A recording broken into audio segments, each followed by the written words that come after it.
Hi friends, welcome to tunes of life. ഇന്ന് ഞാനൊരു യാത്രയിലാണ്. ഈ യാത്ര നെടുമങ്ങാട് നിന്നാണ് തുടങ്ങുന്നത്. അപ്പോൾ ഇത് ചെങ്കൽ മഹാദേവ ക്ഷേത്രത്തിലേക്കുള്ള യാത്രയിലാണ്. നെടുമങ്ങാട് നിന്ന് ഏകദേശം 36 കിലോമീറ്ററോളം ദൂരമുണ്ട് ഈ ക്ഷേത്രത്തിലേക്ക് എത്താൻ. നമ്മൾ നെടുമങ്ങാട് വെള്ളനാട് വഴി കയറിപ്പോകുന്ന ഒരു റോഡ് വഴിയാണ് നമ്മൾ പോകുന്നത്. കുറച്ചൊക്കെ ഒരു ഷോർട്ട് കട്ടാണ് ഈ വഴി. ട്രിവാൻഡ്രത്ത് നിന്നായാലും ഇത്രയും ദൂരം തന്നെയാണ് ഏകദേശം നമുക്ക് ഈ ക്ഷേത്രത്തിലേക്ക് എത്താനുള്ളത്.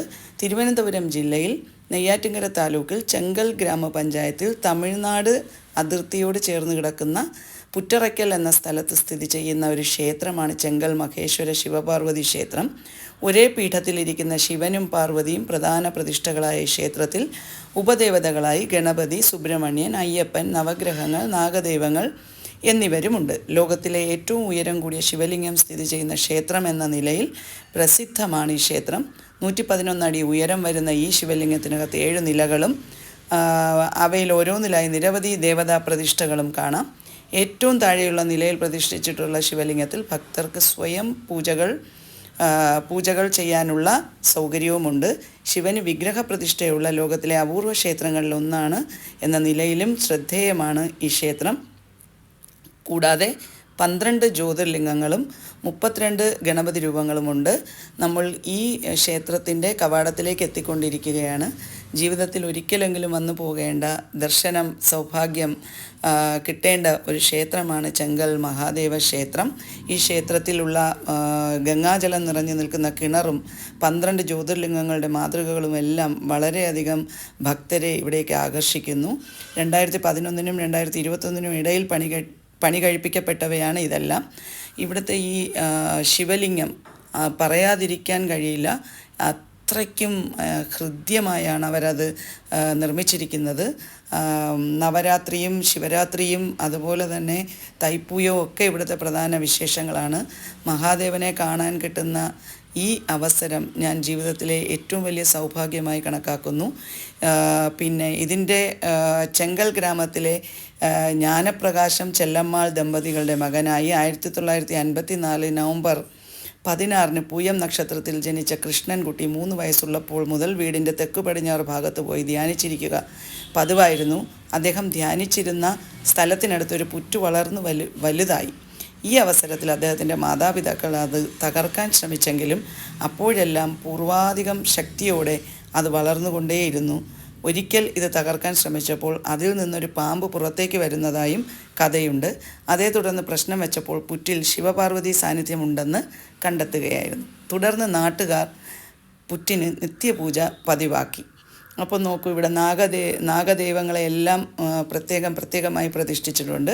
വർഷങ്ങൾക്ക് ശേഷം കൃഷ്ണൻകുട്ടി തന്നെ അവിടെ ഒരു ക്ഷേത്രം പണിയുകയും ശിവപാർവതിമാരെ പ്രതിഷ്ഠിക്കുകയും ചെയ്തു എന്നാണ് ഐതിഹ്യം പറയുന്നത്. അപ്പോൾ 2011 ഫെബ്രുവരിയിൽ കൃഷ്ണൻകുട്ടിക്ക് ഒരു അരുളപ്പാടുണ്ടായി. അങ്ങനെയാണ് കേരള വാസ്തുശൈലിക്ക് അനുസരിച്ച് പ്രകാരങ്ങളോട് കൂടിയ ഒരു മഹാക്ഷേത്രമാക്കി ക്ഷേത്രത്തെ ഉയർത്താൻ തീരുമാനിക്കപ്പെട്ടത്. അതുപോലെ തന്നെ 2012 ക്ഷേത്രത്തിലെ പ്രധാന ആകർഷണമായി മാറിയ മഹാശിവലിംഗത്തിൻ്റെ നിർമ്മാണം ആരംഭിച്ചത്.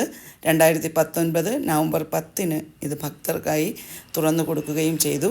ഏഷ്യ ബുക്കടക്കം നിരവധി റെക്കോർഡുകൾ കരസ്ഥമാക്കിയിട്ടുണ്ട് ഈ ക്ഷേത്രം. ഇവിടെ ഒരിക്കൽ വന്നു പോകുന്നവർ വീണ്ടും വീണ്ടും വരാൻ ആഗ്രഹിക്കും. അത്രയ്ക്ക് മനോഹരമാണ് ക്ഷേത്രവും ക്ഷേത്ര പരിസരവുമെല്ലാം അത്രയും മനോഹരമായാണ് ഇവിടെ സൂക്ഷിച്ചിരിക്കുന്നത്. അതുപോലെ മഹാബലിപുരത്ത് നിന്ന് കൊണ്ടുവന്ന ശിലയിലാണ് ഇവയെല്ലാം നിർമ്മിക്കപ്പെട്ടിട്ടുള്ളത്. ഏകദേശം 10 വർഷം കൊണ്ടാണ് വളരെ ചെറുതായിരുന്ന ക്ഷേത്രം പൂർണ്ണമായും പുനർനിർമ്മിക്കപ്പെട്ടത്. ഇതിനിടയിൽ 2014 നവംബർ 6 കാഞ്ചീപുരം കാമകോടി പീഠത്തിൻ്റെ അന്നത്തെ മഠാധിപതിയായിരുന്ന ജയേന്ദ്ര സരസ്വതി സ്വാമികളിൽ നിന്നും സന്യാസം സ്വീകരിച്ച കൃഷ്ണൻകുട്ടി സ്വാമി മഹേശ്വരാനന്ദ സരസ്വതി എന്ന പേരിൽ അറിയപ്പെടാനും തുടങ്ങി എന്ന് നമ്മുടെ ക്ഷേത്ര ഐതിഹ്യം പറയുന്നു. വിദേശത്തു നിന്നും ധാരാളം ആളുകൾ ഇവിടേക്ക് എത്താറുണ്ട്. അപ്പോൾ നമ്മുടെ സബ്സ്ക്രൈബേഴ്സിന് ഓരോരുത്തർക്ക് വേണ്ടിയും ഞാൻ മനസ്സ് തുറന്ന് പ്രാർത്ഥിച്ചു. പിന്നെ എനിക്ക് പ്രത്യേകം ഇവിടെ പറയാനുള്ളത്, ഈ ക്ഷേത്രത്തിൻ്റെ ചുറ്റുമതിലിനകത്തേക്ക് ഞാൻ കടന്നു. നമുക്ക് പോലും പറയാൻ അറിയാത്ത ഒരു നിർവൃതി, നമ്മുടെ മനസ്സിന് ഒരു സായുജ്യം പൂർവ്വജന്മങ്ങളിൽ പോലും നമ്മൾ ചെയ്ത പാപങ്ങളെല്ലാം മാറും ഈ ശിവദർശനത്തിലൂടെ എന്നാണ് ഞാനടക്കമുള്ള വിശ്വാസികൾ വിശ്വസിച്ചു പോരുന്നത്. എത്ര തൊഴുതാലും നമുക്ക് മതി വരാത്ത ഒരു ക്ഷേത്രാങ്കണമാണിത്. ആർക്കെങ്കിലും വരാൻ സാധിക്കുകയാണെങ്കിൽ ഒരിക്കലും ഈ അവസരം നിങ്ങൾ പാഴാക്കരുത് എന്ന് പറയുകയാണ്. അതുപോലെ 2-3 സബ്സ്ക്രൈബേഴ്സിൻ്റെ പേര് ഞാനിവിടെ എടുത്തു പറയുന്നു. ഞാൻ എപ്പോഴും കാണാറുള്ള ഒരു ഇതാണ് ചിത്ര വ്ളോഗ്. അതിലെ പൊന്നു എന്ന് പറയുന്ന ഡോഗ്, അത് ഡോഗെന്ന് പറയാൻ പറ്റില്ല, ഒരു ഫാമിലി മെമ്പറാണ്. അത് ചിത്ര മാം വളരെ കരുതലോടു കൂടിയാണ് പൊന്നുവിനെ നോക്കുന്നത്. അത് എനിക്ക് ഭയങ്കര ഹൃദ്യമായി തോന്നിയ ഒരു കാര്യമാണ്. സത്യത്തിൽ ദൈവത്തിൻ്റെ പ്രതിരൂപമാണ് ഇങ്ങനെയുള്ള നല്ല മനുഷ്യർ. ഓരോ സബ്സ്ക്രൈബേഴ്സിന് വേണ്ടിയും നന്ദിയും സ്നേഹവും അറിയിക്കുന്നു. ഇനിയും ഒരു ക്ഷേത്രത്തിലേക്ക് എത്താൻ എനിക്കും നിങ്ങൾക്കും എല്ലാം അവസരം കിട്ടട്ടെ എന്ന് മഹാദേവനോട് പ്രാർത്ഥിച്ചുകൊണ്ട് ഓക്കെ, താങ്ക് യു.